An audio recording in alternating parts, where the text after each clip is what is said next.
Lila first noticed it on a rainy afternoon when her 2-year-old son, Ethan, sat cross-legged on the nursery floor giggling at nothing.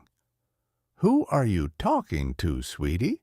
she asked, smiling at his playful antics. "Tommy," Ethan replied without looking up. Lila chuckled. "Tommy, huh? Is he a new friend?" Ethan nodded enthusiastically. "He lives here." That night, as she tucked Ethan into bed, he whispered, "Tommy says to leave the door open tonight." Lila paused, the warmth of bedtime stories replaced by a prickling unease.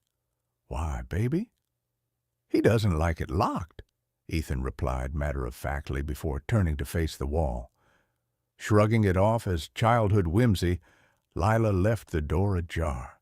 But over the next few days, Ethan's requests became stranger. "Tommy wants a plate at dinner," Ethan announced one evening. "Ethan, honey, imaginary friends don't eat," Lila said, humoring him. Ethan's face grew solemn. "He says he's not imaginary."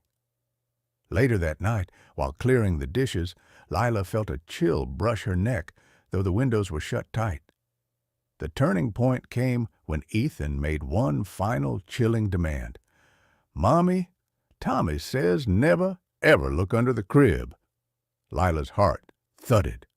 "Why, sweetheart?" "He says he'll get mad." Trying to shake off her rising fear, Lila decided to humor Ethan once more. But as the days passed, the air in the house grew heavier, and the shadows seemed to linger longer than they should. Ethan's once bright laughter turned hollow, often punctuated by long, eerie silences. One night, after putting Ethan to bed, Lila's curiosity got the better of her.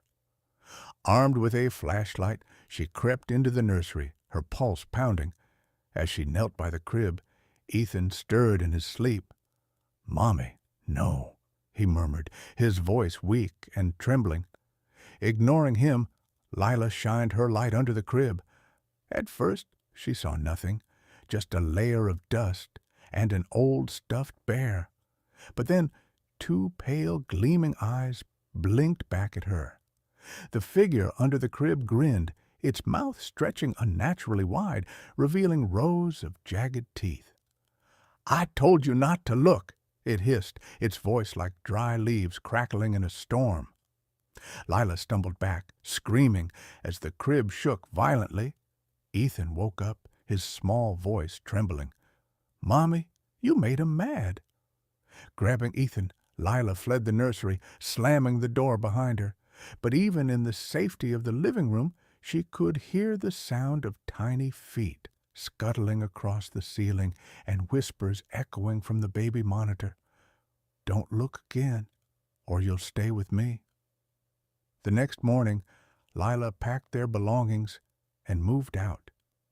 She never spoke of Tommy again, but sometimes when Ethan played alone in their new home, she would catch him glancing at the corner of the room and smiling at someone only he could see.